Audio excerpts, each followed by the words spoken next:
When it comes to the fight against insurance companies, large corporations, and the healthcare industry, injured victims are always the underdog. But that doesn't worry us. At Mesa & Associates, we're an injury law firm from Philadelphia, and we come to fight. Our clients know that they've got representation with a chip on its shoulder, and it's the same chip that makes Philly the toughest city in the country. Call 215-568-3500 or visit us online at mesalaw.com. Mesa & Associates, the toughest injury firm in Philadelphia.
EAGLES, Eagles.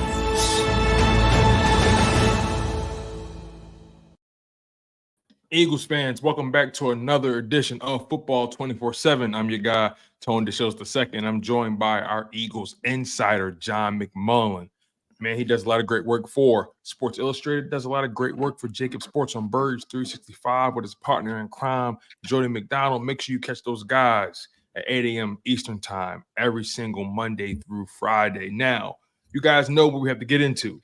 It's Tuesday, but man, oh man, I'm still riding high off of that crazy Philadelphia Eagles overtime win over the Buffalo Bills. The score was 37-34, as we all know, and I'm sure we have so many questions for our guy, John McMullen, this evening. But first and foremost, I got to check in with my guy. John, it's been about 10 days since you and I have really spoken about any kind of football. First and foremost, how are you feeling and how have you been? Really? Has it been that long? Seems everything runs together. Counting the minutes, I'm counting the hours, I'm counting the days. Together. Yeah, I've been good. Got stuck in Kansas City for a while. Yeah, so it's 2 games ago. I guess you're right. Time flies this time of year. Absolutely. Yeah. Absolutely. So, I mean, let's get right into it, right? Let's not waste any time. This game was, in my opinion, I will call it a Philadelphia instant classic at the very least. It definitely has to be considered one of the best matchups, one of the best games we've seen all year. It gave you everything, right? It gave you comebacks, it gave you emotion, it gave you bad weather, it gave you miracle 59-yard kicks. It gave you stellar performances by both quarterbacks. It gave you about, I want to say, 9 touchdowns between both quarterbacks. It was just a gun show, especially in that second half. And Jalen Hurts, man, played the half of his life. The first half was not pretty at all, but that's 2 weeks in a row for Jalen Hurts, the MVP candidate. But let's try to take this thing step by step, John. First, what was your instant reaction to this game, and what were some of your initial observations? Well, they played, as you mentioned, they played a bad half of football. I've already kind of turned the page to San Francisco, so I'm looking back. But yeah, the first half, they were bad. I mean, there's no other way to describe it. They had 99 total yards. Jalen Hurts had a 7 passer rating, was 4 for 11, 33 yards. At one point, pretty deep into the game, he was 2 of 9. And his passer rating was 0.0. For you Animal House fans, I like to call that the Blue Tarski of passer ratings. Typically, and it's funny, then you go to the second half, and at one point he was at 158.3. And for those who don't know, that's a perfect passer rating in NFL statistical lore. So it's such a dramatic shift. Typically, when you're playing a poor game, you play a poor game.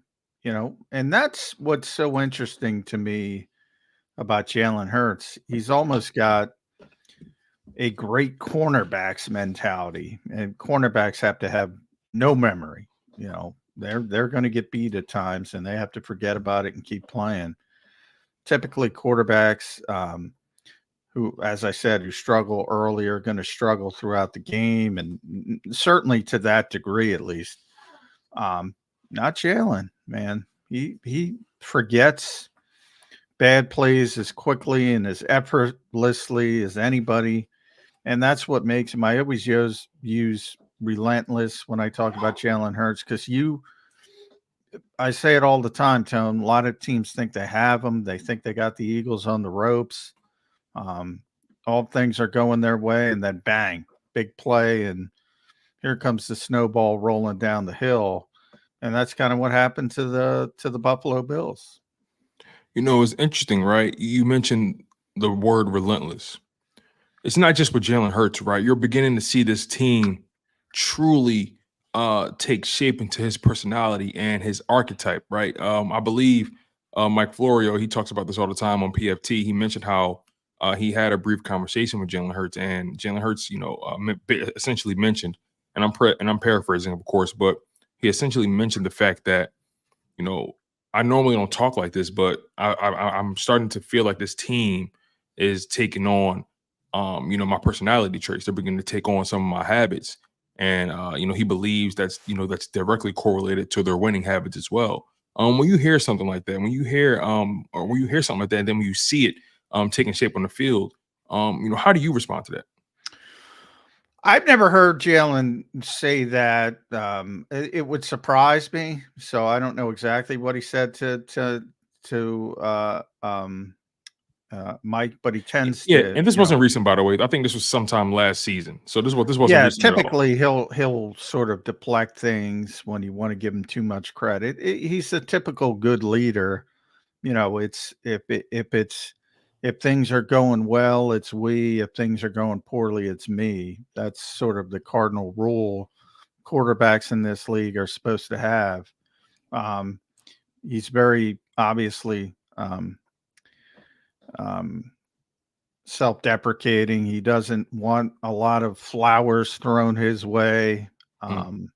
He wants to give credit to his teammates. He rarely talks about himself. If you look at him in his press conferences, if you ask him questions about him, he typically shuts down. If you ask questions about his teammates, he'll talk longer about them. So that's kind of his mindset. That's kind of it's always been his mentality. And I don't think that's going to change anytime soon. It was interesting after the Buffalo game, he did open up a little bit more than he typically does. And it was about them playing poorly for a couple games now, especially Kansas City and Buffalo. And sort of realizing, they can't keep doing that. They can't keep living on the edge. And I thought that was interesting because, a couple weeks ago, he mentioned when people were complaining about no style points, he said, when did the standard not become winning? That's all that matters. And now he's kind of morphed a little bit to, yeah, we're winning, but we're not playing up to the standard. And I think that's the realization that got to tighten some things up with San Francisco coming in, because if they play the way they played against Kansas City and the way they played against Buffalo, they're not going to beat San Francisco. So I think that's what that was about. Yeah, I'm curious, right? It's 2 weeks in a row where we see this team start off extremely slow, extremely sluggish in the first half. I mean, they had a better first half. They had better first halves prior to the bye. Now it seems like their second halves are pretty much where they're waking up and deciding to play football. Devontae mentioned in his in his post game interview how, I guess we just decided to wake up and finally play football. I mean, why do you think they've had such a hard time coming out of the gate strong? It's always different reasons. I think in this particular game, yeah, I think the weather played a part into it until everybody got used to it. I think, if you lose Lane Johnson so late in the process, nobody knew he wasn't going to play till that morning. We all know how important Lane has been to this team, winning and losing. First play of the game, Leonard Floyd gets loose and for a pressure on Jalen Hurts. And ironically, Jack Driscoll settled down from there. And that was the only pressure he gave up, according to PFF. So he settled down. But yeah, they were disjointed. They couldn't do much. When you can't convert third downs, and the same thing if people were watching Monday Night Football, the same thing happened in Minnesota. If you can't convert third downs and you can't generate number of plays, it's going to look really, really bad offensively. And I think they struggled, obviously, on third downs in the first half. And once you start getting into a little bit of a rhythm and start moving the chains a little bit, things start to ease up. And then, Buffalo had the long drive, and they had a ton of time of possession advantages. But, probably the most disturbing thing about that game was the number of defensive snaps they were on the field for. 95 plays, right? Or 93? It's, and part of that is, it was 95. Part of that was the overtime, and that was a long drive. The Bills got the ball first. They won 12 plays, so 12 or 13. So you're still talking about over 80 plays in regulation, and that's not good. That's not good. And plus they had some injuries. Fletcher Cox left, came back for a little bit, then left again for good. Zach Cunningham had to leave the game, obviously. But you had Milton Williams was gone because of a concussion, so he didn't even play in the game. So all of a sudden you have Jordan Davis having a career high in snaps with 62. You saw how gassed he was when he chased down Josh Allen in overtime, which was amazing, by the way. We're going to talk about that, man. That was about 17 miles an hour. Even the Bills on the sidelines are like, what the hell is this? It was like an earthquake that landed right in front of him. He can move so well at that size. And Jalen Carter played by far a career high in snaps. So, and we've been talking for weeks about Hassan Reddick and Josh Sweater just playing too much. So, that might be an issue coming back this week, but hopefully you get Milton Williams back. We'll see where Fletcher is probably by Thursday. And hopefully they have their depth back, but that was a concern. How many snaps they were on the field defensively.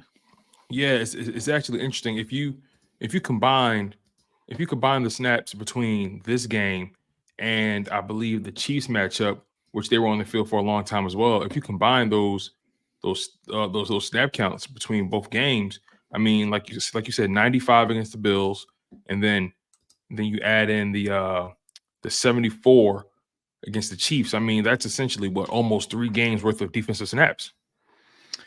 Yeah, and part of it is they got to get off the field as well. So it's kind of but don't you also think the offense has struggled to sustain drives? Yeah, I mean, it's both. So certainly in the first half, yeah. And they didn't convert a third down in Kansas City till the third quarter. So the same thing happened. And they had been the number one third down team coming into the Kansas City game. And now they've struggled 2 games in a row. Picked it up, obviously, in the second half against Buffalo. But, with third down, when you don't convert and you get 3 and outs, or even maybe you get 1 first down, not good. And negative things tend to pile up on the opposite side of the ball when that happens. Why do you think third down has been a struggle, particularly in these last 2 games? It's weird to me when you've been so consistent and getting it done, no matter who you've played against. And all of a sudden, you come out of your bye week and you seem more disjointed than ever. Can you at least give me your spin on why third down has been a struggle the past 2 weeks coming out of the bye? Well, it's always, if you look at the first drive, they were 1st and 10, incomplete pass. That was to Jack Driscoll. So you're already behind.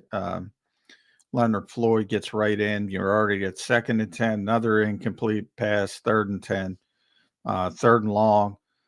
The whole goal is to be in 3rd and manageable. So if you're at 3rd and 10, your numbers are never going to be good. And the Eagles have had too many 3rd and 7 or mores versus earlier when they were leading, they're 3rd and manageable. So that just kind of, that's kind of how things. Do you have a stat in unfold. front of you? Do you have a stat in front of you that tells their average distance to first down? Not in front of me. I third can down? look it up. But prior to the bye and these past 2 games? Typically, their first drive, that was their first drive. Their second drive wasn't bad. That ended up obviously with the Jalen Hurts touchdown in the first quarter. But in the second quarter, you had so Buffalo scores on the field goal by Bass, and then the Eagles get the ball back, and they had it for 2 plays. And the second play was the deflected pass that was intercepted going to Jack Stoll. So that's an issue. Buffalo takes that and scores. Josh Allen with a touchdown run. Then the Eagles get the football back. They're down 10-7. They get 1 first down. Boston Scott, as I mentioned, starts off the drive with that good run. And then it's a 3 and out from there. Incomplete to Boston. Boston run for 4 yards. Then you're 3rd and 6. Again, you're 3rd and 7 in the league is sort of the demarcation line. So that's not the worst spot, but you want to be 3rd and 3. And then everything in the playbook is basically open. And that makes it really bad for the defense. So that was a 3rd and 6. Ultimately, they have to punt. Buffalo gets the ball. They don't do much. They punt. The Eagles get it back. 3 and out. 1st and 10. DeAndre Swift, 1 yard. 2nd and 9. Jalen Hurts, quick pass, bubble screen. No, I'm sorry. That was the Jalen Hurts run for -1 yard. So they're 3rd and 10. A.J. Brown for 5 yards. If that's 3rd and 3, it's a first down. It's not. Buffalo gets the ball back. You're at the 2-minute warning. And it goes on and on. You're through a whole half. And the Eagles had one more possession, and that was Jalen Hurts' fumble. So that's your whole first half right there. 3rd and longs and turnovers, interception, fumble. That was the Kenny Gainwell bad mesh point play. But I know everybody wants to blame it on Kenny, but that was a Jalen Hurts thing. I agree. I agree 100%. The moment I saw it, I thought to myself, that's 100% on Jalen Hurts. He has to make a decision. Kenny clearly had no intention of grabbing that ball from him. Jalen has to be more decisive in those moments. I have to ask you this, right, John? We talk about this team, and they're one of the most talented teams in the NFL, especially offensively.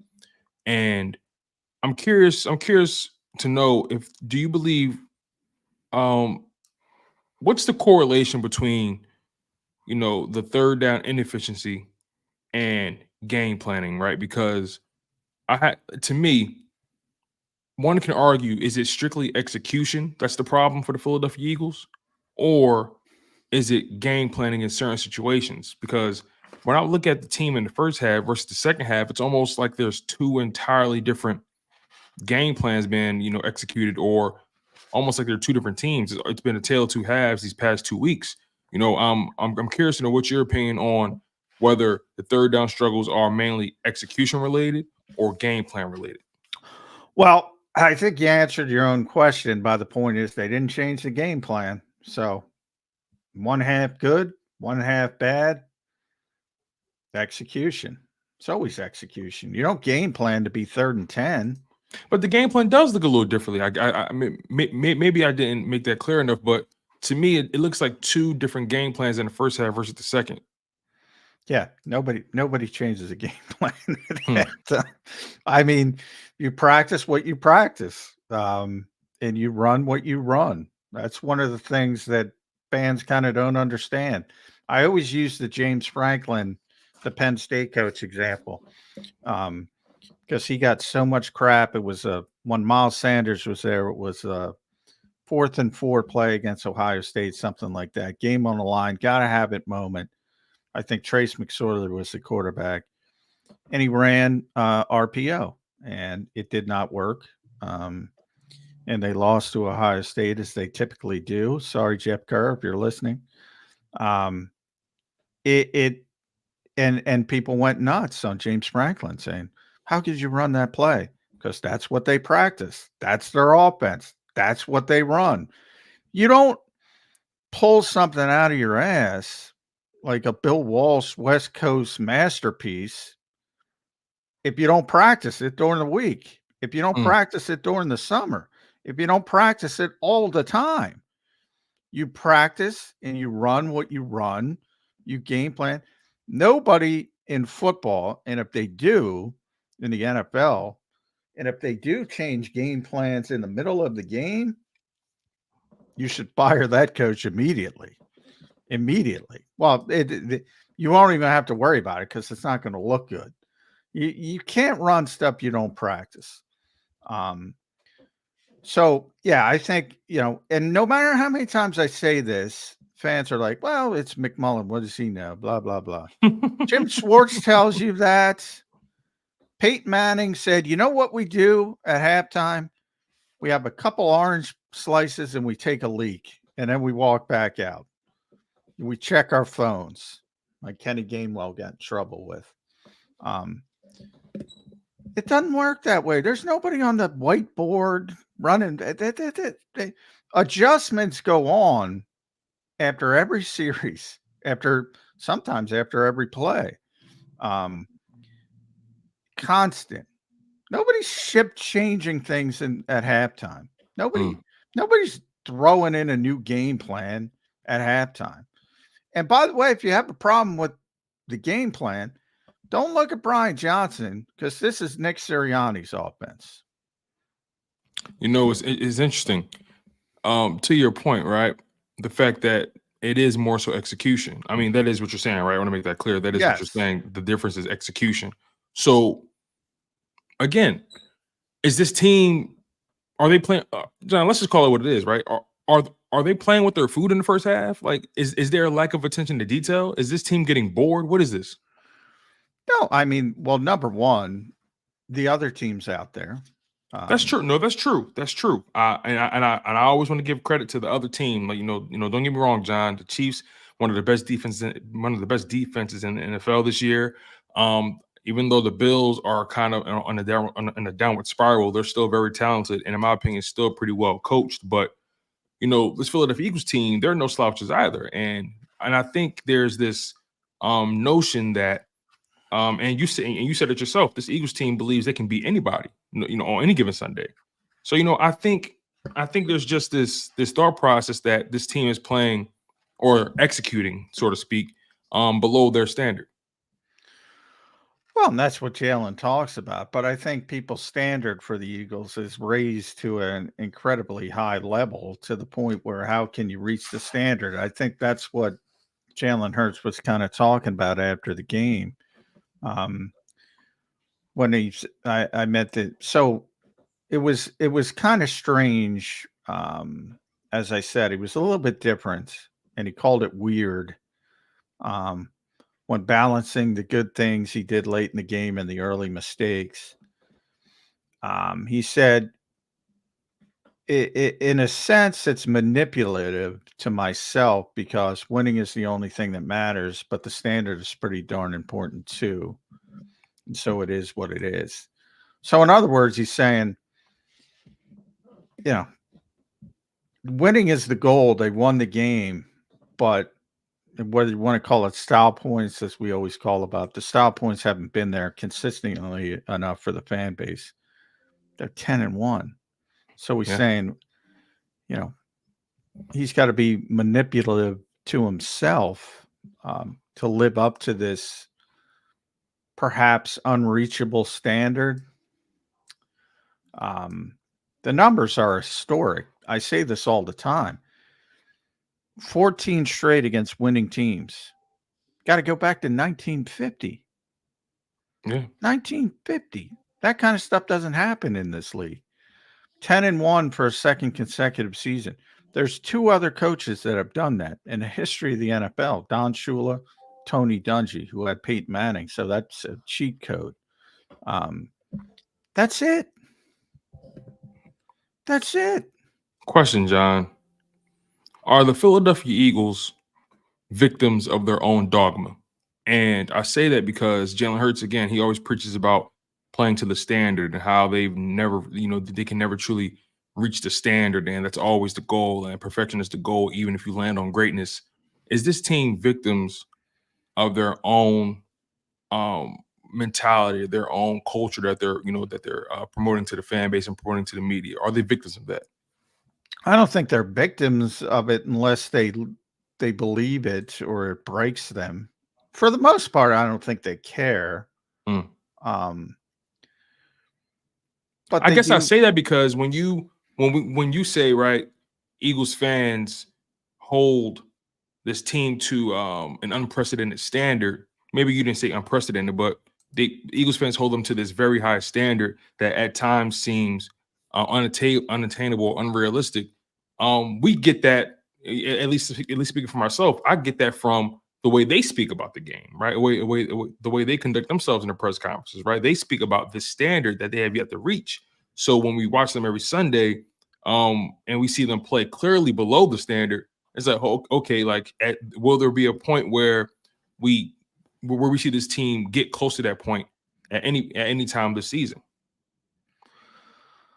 Well, probably not. I mean, they're never going to reach the standard that. I mean, not everybody. I shouldn't, grasp everybody into the same category. But I got so many Brian Johnson should be fired messages in the first half, and I'm thinking, now think about what you're saying. At the time, they were 9-1, and you want to fire somebody? I mean, it is what it's not even worth talking about. I mean, and now they're 10-1. And then you see everything come out. And I've been telling Jody for weeks, this guy's going to be one and done. And now Schefter comes out and says he's at the top of a lot of people's list, and it becomes real to people. You're not going to be here anyway, so no use worrying about it. But from the standpoint of, if that's your thinking, you got to step back and you got to think about yourself. If 9-1 isn't good enough for you, then 10-1 is probably not going to be good enough for you. And if they happen to beat the Jets, which was a terrible loss, 11-0 is probably not going to be good enough for you. What is good enough? I would say to those people, they have to step back and ask, what is good enough? Because the other teams are playing. Josh Allen is a phenomenal football player. He played out of his mind on Sunday. When he's playing with his A game, and he had his A game, he is so difficult to deal with because he's got top tier mobility. He can run on anybody to the level of your Justin Fields, or I don't put anybody in Lamar's category, but right underneath it. And couple that with arm strength of Brett Favre, and he can fit any tight window. He's really, really difficult to deal with. And how many Eagles fans are looking at the other team? We just talked. I mean, Leonard Floyd had 9.5 sacks coming into that game. They have Greg Russo. They still have Von Miller. They have Ed Oliver. It's one of the best pass rushing teams. You lose Lane Johnson a couple hours before the game. You persevere. Maybe the standard should come down a little bit. Okay. Now, another player who is extremely hard to deal with outside of Josh Allen, Jalen Hurts. Again, we spoke about how the first half was abysmal, but that second half, again, it's almost like he went into the phone booth and put on the Superman cape. He played out of his mind. 4 touchdowns in the second half, 5 touchdowns total in the game. A damn near perfect quarterback rating or passer rating in the second half as well. Scored the game-winning touchdown. The dude is, it's his game is almost indescribable, right?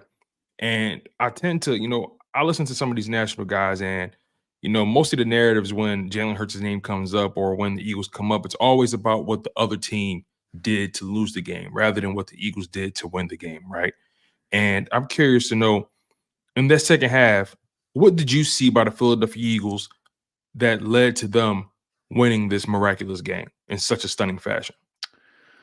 All the typical stuff you see from the Eagles. I mean, no quarterback has been better playing from behind than Jalen Hurts, which is one I find ironic because I always hear, well, and my partner Jody would say, well, they got to come back. They've already come back too much. They don't need to come back. You don't want to play from behind. It's kind of silly. So you had the extending the play, all the typical stuff. Olamide Zaccheaus with the great catch in the back of the end zone.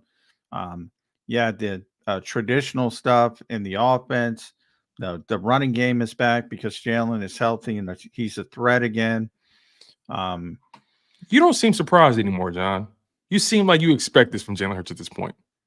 Yeah, I mean, I'm tired of it. I said it. I mean, it's boring to me.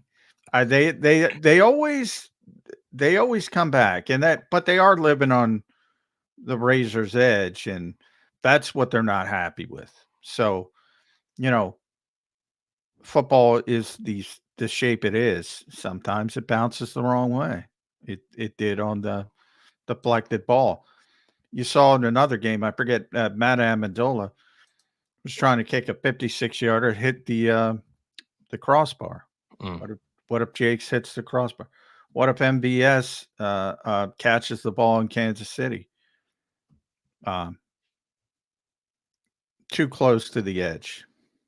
And the last thing you want to be is fighting like that in the playoffs. So they do want to play better. They do want to clean things up. But at the same time, you can say, and Nick says it all the time, it's better to correct those things out off a win than off a loss. But they definitely have to get it going. If they play, as I said already, if they play the way they played against Buffalo and Kansas City, they are not beating San Francisco unless Brock Purdy gets hurt in the first 3 minutes again or 10 minutes, whatever it was. They're not beating San Francisco if they play that way. So it's time to knuckle up, stop doing the stuff they're doing, because this is the best team they played, and it will be the toughest test. Jalen Hurts in that game-winning drive in overtime. I want to know what your thoughts were on how he methodically marched down the field. By the way, that's another one because that AJ, that was close to being a fumble. That was, they got away with one there. Because there was a game earlier that day, I think, where someone had a similar situation and they called it a fumble on the field. I think whatever they would have called it on the field, yes, it would have exactly. been that. If they called it a fumble on the field, it would have stayed a fumble. You're exactly right. So that was another little bit of a break. But as far as Jalen on that final drive, and by the way, and everybody knows, and I hate the bubble screen because it's such an ugly play. I had to turn off Chicago last night. It was just absurd how many times they ran it. The fact that you were watching the Chicago game last night is beyond me at this point. I mean, I turned it off quickly. Too quick. I watched it too long. I Not quick watched it enough. too long. But that last play was just so well. Like, I'm like, all right, criticize the Eagles when you want to. But that last play was so well designed, so well run. Nick Sirianni talks about teach tape. There were two teach tape moments, both involving DeAndre Swift. One was the big run, whatever, 36 yards. Go back and watch that. Every single offensive lineman, perfect block, perfect. I mean, everybody. Front side, this pin and pull with Landon and Jason Kelsey. Mailata kicked his guy outside. Cam Jurgens came across the second level, sprung him at the second level.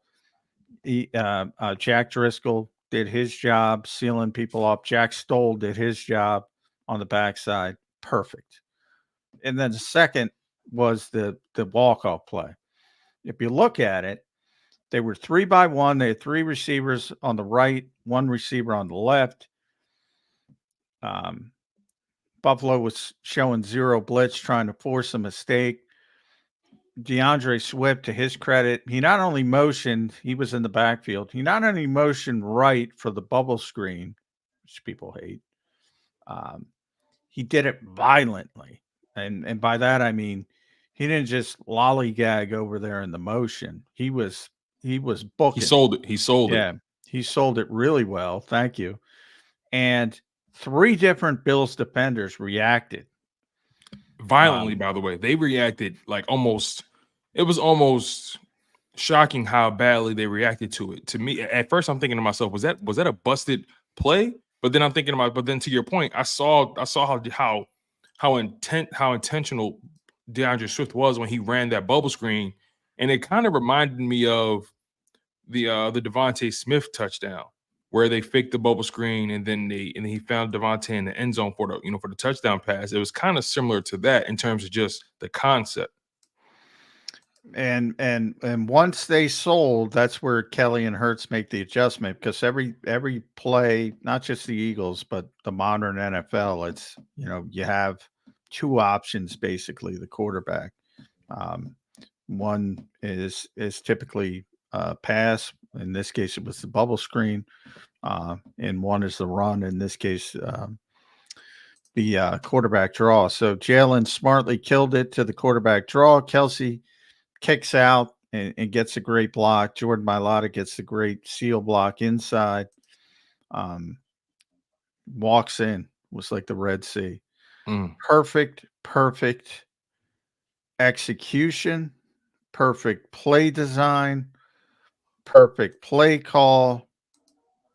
Nobody talks about it. And I asked Nick about it. Nick was really excited about it. He went on a dissertation about it.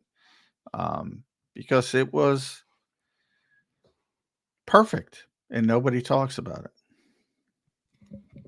Jordan Mailata briefly spoke about it. I think Jordan Palmer had posted a tweet and he said Mailata basically was so shocked that the Buffalo Bills reacted to the play the way they did. I mean, it was the situation that they were in. It was almost like obvious what the Philadelphia Eagles wanted to do, but again, Mailata was just shocked that the Bills just didn't pick up on it not one bit. I mean, when you hear Mailata say that, what are your thoughts? Because I mean, you and I clearly we're pretty in awe in the execution of that play. Yeah, I saw it live. I was shocked by how much Buffalo reacted.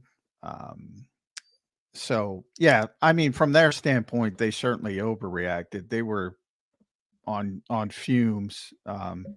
And they were going to run a zero blitz no matter what. And they're going to cross their fingers and hope they could create something.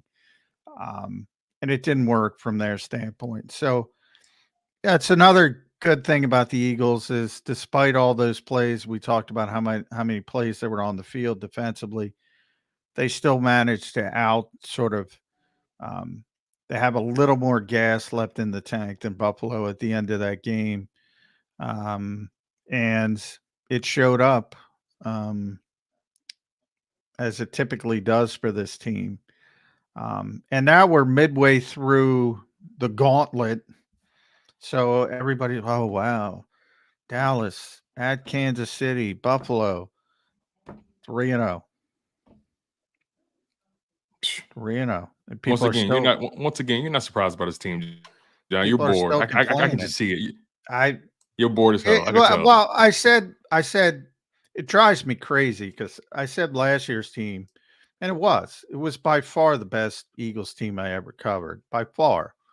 And people say, no, the Super Bowl team. No, they were better. It was just a better result, but that team was better last year. They were more talented. Yeah, nobody gets the process versus result argument, which every coach will tell you. You know, you got to stick to your process to get the results down the road. And the more positive things you do, the more likely. There's never a guarantee, but the more likely you are to reach your goal. They were better, but things have to align to win a Super Bowl, to even get to a Super Bowl. You know, still got plenty of football to be played here. Injuries can factor into it. A million different things can factor into it. But yeah, I say if I were an Eagles fan, I would say enjoy the ride because it's not always going to be like this. Okay. As we begin to close the show, John, you know, the word around town is Shaq Leonard may be coming into town for a visit or some sort of interview. What's the update if that's the case? And what's your thoughts on Shaq Leonard potentially becoming a Philadelphia Eagle, especially knowing Zach Cunningham is at risk of missing the 49ers game? Yeah, he's coming in tomorrow morning. He's going to meet with the team, work out. They're going to do what due diligence. You know, Nick has a good relationship from their time together in Indianapolis. Ultimately, I think he's going to be here. I don't think he's going to play this weekend either way. So you got to get through this weekend. But the fact that he left Dallas, I think it's pretty clear that, you know, if the money is close to being the same, which I imagine it would be, he's probably going to be an Eagle. He'll start on the practice squad and go from there. How much he has left? No idea. But the Colts did bench him. So, you know, for those thinking they're getting Shaq Leonard, the All-Pro, he's not that guy any longer. Had those injuries have truly debilitated him.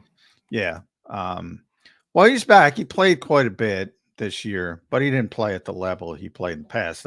Obviously, Indianapolis overachieving with our old buddy Shane Steichen, but not a great team. And they decided to move in a different direction. But is he better than what the Eagles have right now? Yes. So if you look at it that way, it's not necessarily a bad thing. But I do think he's going to be here. I think he's going to start on the practice squad. And ultimately, hopefully, he could develop into a starter down the stretch. And then it becomes, is it going to be him and Zach Cunningham or him and Nick Morrow? But it certainly gives you some depth. But just looking up, he was graded the 61st out of 79 linebackers by PFF this year. Wow. So, yeah, he's not an All-Pro, but like he once was. He topped out. He's 4 times he was in the top 10, 4 consecutive years. He was one of the best linebackers in football. He's not that guy anymore, but he's better than what they have. So if they can make it work, they should probably make it work. All right, John, before we get out of here, final update in terms of the Philadelphia Eagles injury report as it stands today on Tuesday, November 8th. What do you got for me? No practice till tomorrow is a walkthrough. That'll be the first day the practice report is released. So nothing going on until tomorrow. Lane Johnson did speak today at a function. He said he hopes to play. on Sunday. So he is truly day to day. I imagine Milton Williams is going to get through the concussion protocol, so he should be back. Thursday will be the bigger day because Wednesday's just a walkthrough, but you got to keep an eye on where Fletcher Cox is. And even Jalen Carter, Jordan Davis are obviously healthy, but as I said, they played so much. That's something to keep an eye on where they are this week. Okay, there you have it, Eagles fans. You guys were locked in on Football 24/7 with John McMullen. I'm your guy, Tone DeShields II. We appreciate you guys for checking out the content with us this evening. Make sure you guys smash that like button. Make sure you guys are subscribed to the JAKIB Sports YouTube channel. If you guys are avid readers of John McMullen, check him out on sportsillustrated.com. That's SI.com. And also check his work out on jakibsports.com. That's JAKIB Sports.com. Once again, this has been Football 24/7 with John McMullen. I'm your guy, Tone DeShields II, and we'll see you next time. When it comes to the fight against insurance companies, large corporations, and the healthcare industry, injured victims are always the underdog. But that doesn't worry us. At Messon Associates, we're an injury law firm from Philadelphia, and we come to fight. Our clients know that they've got representation with a chip on its shoulder, and it's the same chip that makes Philly the toughest city in the country. Call 215-568-3500 or visit us online at messalaw.com. Messon Associates,